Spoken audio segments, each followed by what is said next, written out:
Assalamualaikum warahmatullahi wabarakatuh. Waalaikumsalam warahmatullahi wabarakatuh. Pemirsa yang berbahagia, salam silaturahmi kami sampaikan. Hari ini kita berada di bulan Maulid Nabi Muhammad SAW 1442 Hijriah. Kali ini saya Wafid akan berbincang-bincang bersama Kiai Ali Asyar dengan tema Maulid Nabi. Assalamualaikum Kiai.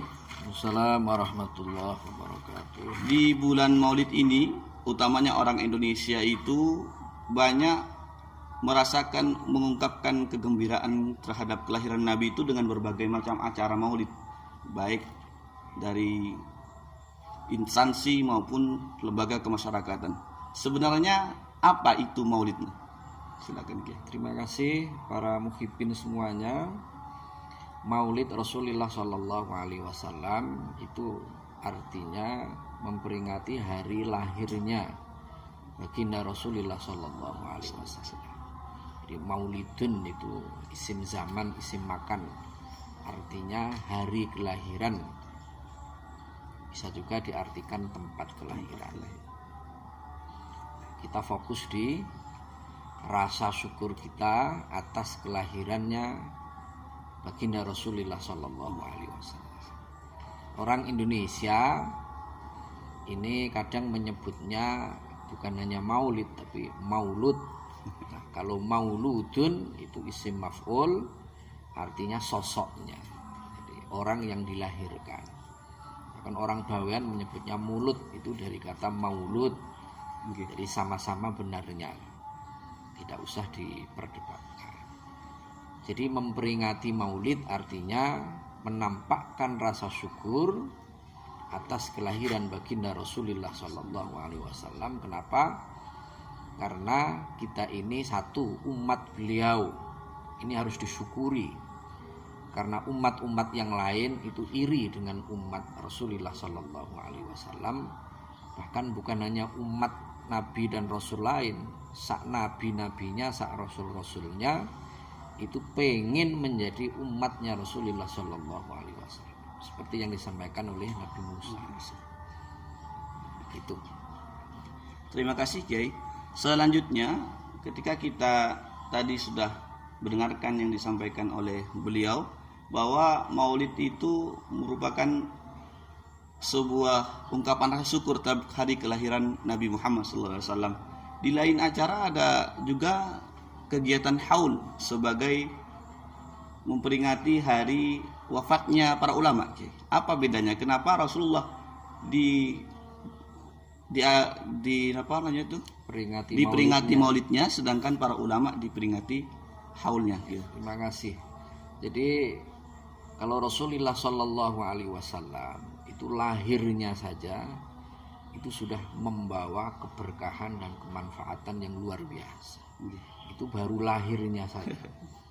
Sehingga ketika beliau itu diasuh dan disusui oleh Sayyidah Halimah Sa'diyah, itu keberkahannya sudah muncul. Domba-dombanya Halimah Sa'diyah itu susunya bertambah banyak. Kemudian kehidupannya Halimah yang asalnya pas-pasan itu menjadi melimpah.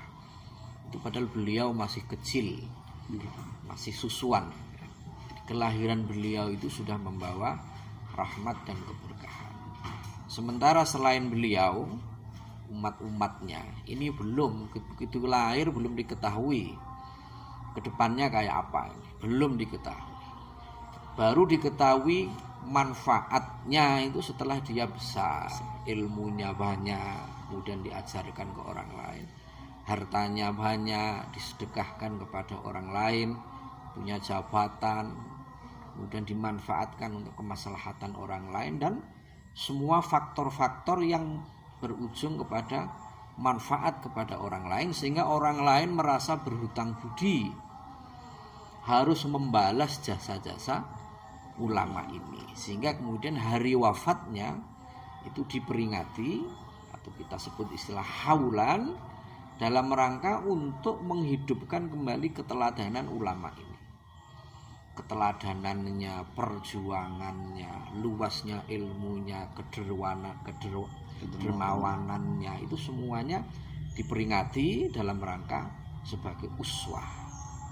Kemudian di samping itu haul itu juga untuk mengirim doa kepada ulama tersebut. Kita juga mengirim doa supaya apa? Supaya kita didoakan juga oleh ulama tadi yang kita yakini beliau adalah kekasihnya Allah, orang yang dekat dengan Allah.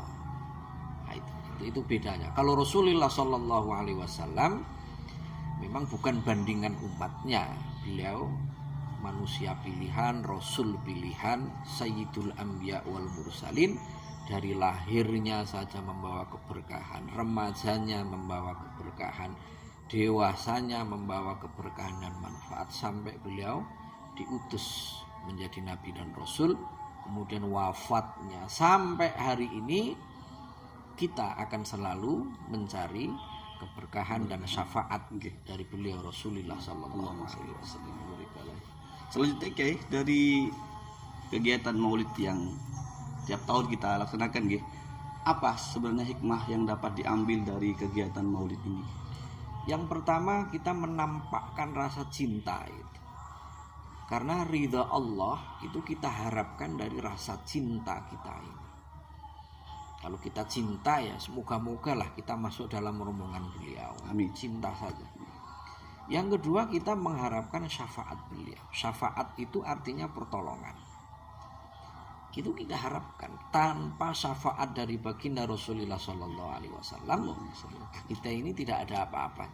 Karena amal kita yang kita lakukan tiap hari ini dibanding dengan nikmat Allah tidak sebanding. Dan yang ketiga adalah meneladani sirah-sirah dan semua teladan-teladan hidup yang telah dicontohkan oleh Rasulullah SAW. Beliau ini sosok yang lengkap, mau meneladani dalam hal apa ada. Meneladani sebagai hamba Allah, beliau adalah hamba yang paling taat.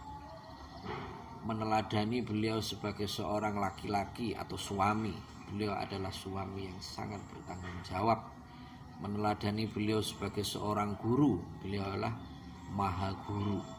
Meneladani beliau sebagai pemimpin pemerintahan, sebagai panglima perang, sebagai pedagang, sebagai orang yang punya tetangga bermasyarakat, beliau adalah sosok yang sangat lengkap. Beda dengan nabi-nabi lain. Contoh misalkan Nabi Isa alaihissalam itu ketika peristiwa beliau diangkat oleh Allah ke langit itu beliau umur 33. Konon sudah menikah, konon belum. Sehingga kita tidak bisa meneladani bagaimana sikap beliau kepada istrinya, sikap beliau kepada anaknya, karena kita tidak mendapatkan satu bahan-bahan yang bisa kita kaji keteladanan beliau dalam hal itu. Dalam hal memimpin negara juga kita tidak pernah tidak tahu. Begitu juga Nabi Musa.